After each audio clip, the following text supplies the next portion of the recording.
22 फरवरी यानी कि कल हिंदी की परीक्षा होने वाली है। ऐसे में आप बहुत ज़्यादा डरे हुए हैं कि पता नहीं हिंदी में क्या प्रश्न आएगा, कुछ समझ में नहीं आ रहा है। तो अब आपको परेशान होना नहीं है, क्योंकि बिहार बोर्ड ने खुद बता दिया है कि कहाँ कहाँ से प्रश्न आपकी पूछे जाएंगे, कौन कौन से निबंध होंगे, कौन कौन से चैप्टर होंगे, कौन कौन से टॉपिक आपको पढ़ने हैं। तो बहुत ही शानदार और जबरदस्त है। और आपको बता दें कि ये पूरी 100% सही खबर है बाबू। बहुत पहले ही टेलिंग काउंसलिंग में आपको बता दिया गया। वही एक एक करके बहुत ही अच्छे तरीके से समझते हैं। लेकिन उसके पहले अभी तक इस चैनल को सब्सक्राइब नहीं किए तो जल्दी से पहले चैनल को सब्सक्राइब कीजिए, लाइक कीजिए और दोस्तों में अपना शेयर कीजिए। सबसे पहले देखिए यहाँ पे बताया जा रहा है कि निबंध लिखते समय किसी भी बात को दोहराए नहीं। यानी कि जब भी आप निबंध लिखिएगा ना, उस बात को आपको दोहराना नहीं है। आपको ये भी बताएंगे कि कौन कौन सा निबंध आपको तैयारी करके जा रहा है, क्योंकि बिहार बोर्ड ने ये खुद बताया है। तो वही सबसे पहले हम लोग समझते हैं कि परीक्षा का पैटर्न क्या है, फिर आपको बताएंगे कि निबंध आपको कौन कौन से याद करके रखनी है और कौन कौन से चैप्टर आपको अच्छे से पढ़ लेनी है, क्योंकि ये बिहार बोर्ड के द्वारा खुद बताया गया है। तो देखिए यहाँ पे बताया जा रहा है कि परीक्षा के पैटर्न के बारे में कि कुल अंक यानी कि कुल मार्क्स जो होगा आपका 100 मार्क्स का हिंदी का परीक्षा होगा, जिसमें 2 खंड होंगे। पहला खंड होगा अ और दूसरा खंड होगा ब।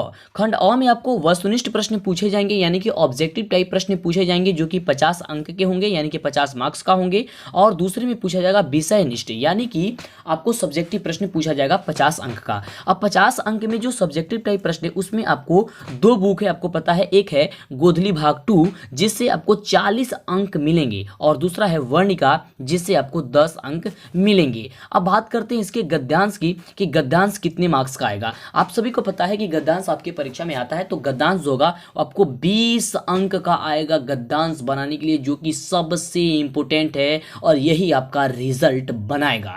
तो आपको गद्यांश सॉल्व करने का नहीं आता है तो अब आपको परेशानी होनी है। गद्यांश कहने का मतलब हो गया कि आपको एक जो होगा कहानी की तरह दिया गया होगा, उसका जो होगा नीचे आपको कुछ उसमें से क्वेश्चन पूछा जाएगा और उसी को देख करके आपको आंसर बताना होता है।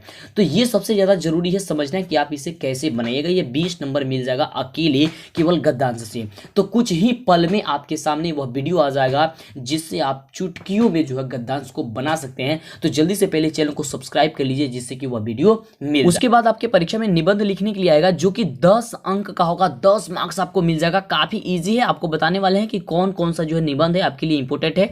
उसके बाद से आपको बता दें कि पत्र लेखन यानी और संवाद आएगा, जो कि 5 अंक का होगा।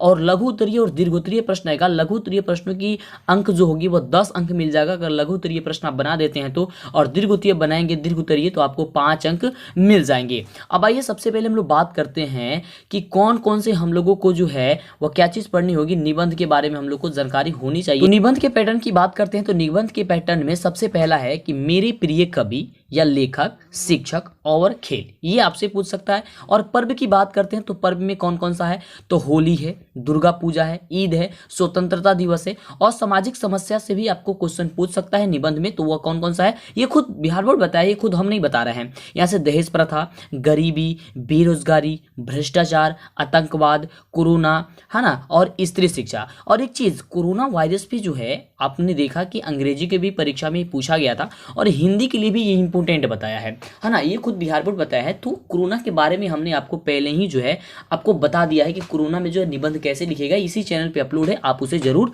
देख लीजिएगा। और उसके बाद से इसमें बताया गया कि स्त्री शिक्षा जो है उस पर आपको निबंध लिखने के लिए आ सकता है। अन्य विषय की यदि बात करते हैं, अगर अलग से पूछा जाता है तो क्या क्या पूछ सकता है, अनुशासन, राष्ट्रीय एकता, आत्मनिर्भर भारत और पौधारोपण और या वर्षा ऋतु पूछ सकता है। तो इसके बारे में आपको थोड़ा बहुत नॉलेज जरूर होनी चाहिए। आइए बात करते हैं कि गोधली की जो महत्वपूर्ण जो चैप्टर है ना, वो चैप्टर कौन कौन सा, यानी कि आपको चैप्टर कौन कौन से चैप्टर आपको पढ़नी है जिससे कि आपका बेटर मतलब बहुत ही जबरदस्त नंबर आपके परीक्षा में आ जाए, है ना। चलिए तो बात करते हैं फटाफट से। तो जल्दी से पहले लाइक कर दीजिए, अभी तक लाइक नहीं किए तो कंजूसी नहीं, फटाफट पहले लाइक कीजिए। और चैनल को अभी तक सब्सक्राइब नहीं किया है ना तो जल्दी से कर लीजिए, फटाफट कर लीजिए, क्योंकि जब तक आप चैनल को सब्सक्राइब नहीं करेंगे आगे से कोई भी वीडियो नहीं मिल पाएगी। तो फटाफट सब्सक्राइब जरूर करेंगे। और हाँ, लगातार आप वीडियो देखिए, आपके पास काफी कुछ ही और कम ही पल बचा हुआ है, काफी जबरदस्त आपका तैयारी हो जाए, है ना, कुछ ही पल में। तो देखिए गद्य खंड की बात करते हैं, काव्य खंड की बात करते हैं। तो गद्य खंड में जो है वो सबसे पहले आपको क्या पढ़नी है, श्रम विभाजन, जाति प्रथा हो गया, 20 के दांत हो गया, भारत से हम क्या सीखे हो गया, नाखून क्यों बढ़ते हैं, नागरी लिपि, बहादुर, परंपरा का मूल्यांकन, जीत जीत मेरी रखा तू, अभिनयो, मछली, नबद खाने में, इबाबत, शिक्षा और संस्कृति, है ना। ये चैप्टर आपकी काफी जबरदस्त है, इसको पढ़ना ही है। और काव्य खंड की बात करते हैं तो इसमें है स्वदेशी, जनतंत्र का जन्म, हिरोशिमा, एक वृक्ष की हत्या, है ना, हमारी नींद, अक्षर ज्ञान, लौट कर आऊंगा फिर, है ना। और उसके बाद से मेरे बिना तुम प्रभु, राम बीरू बीर थे जगजनिमा। उसके बाद से जो नर दुख में दुख नहीं माने, प्रेम आईनी श्री राधिका, करेले के कुंजन ऊपर बैराव, ये जितने भी चैप्टर है ना, इस चैप्टर का जो देखिए अलग से नाम दे करके बताया गया है कि इस चैप्टर को आपको पढ़ना ही है ना, है ना। तो ये काफ़ी ज़बरदस्त है। आगे बात करते हैं, देखिए अब वर्णिका की बात करते हैं कि वर्णिका जो है ना आपका जो 10 अंक मिल जाएगा केवल एक ही चैप्टर से, और ये कहानी है काफ़ी ज़बरदस्त है। कौन कौन है बाबू?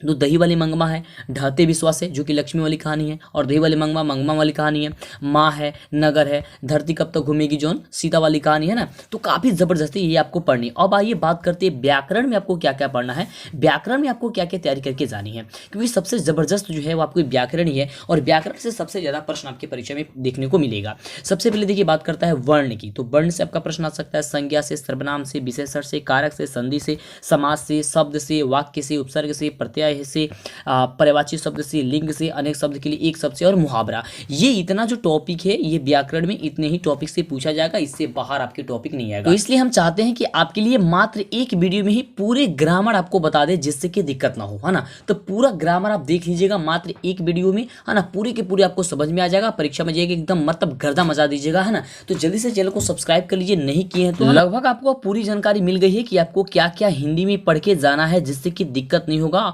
और देखिए यहाँ से बाहर आपके क्वेश्चन नहीं आ सकता है, बस इतना ही आपको अध्ययन कर लेना है, और हमारा प्रयास है कि आपको कुछ ही पल में पूरी की पूरी तैयारी करा दे। बहुत सारे वीडियो अपलोड है, तो फटाफट से सारी के सारी वीडियो देख लीजिए, है ना। लाइक और शेयर करके सभी स्टूडेंट के पास जितना ज़्यादा आपसे हो सकता है ना, फटाफट से इसे शेयर कीजिए, ठीक है। फिर मिलते हैं आपसे नेक्स्ट वीडियो में कुछ ही पल के बाद, और जितना वीडियो नहीं देखें सारी के सारी वीडियो एक एक करके देखिए और अपना तैयारी करिए, काफ़ी गर्दा मचाइए परीक्षा में।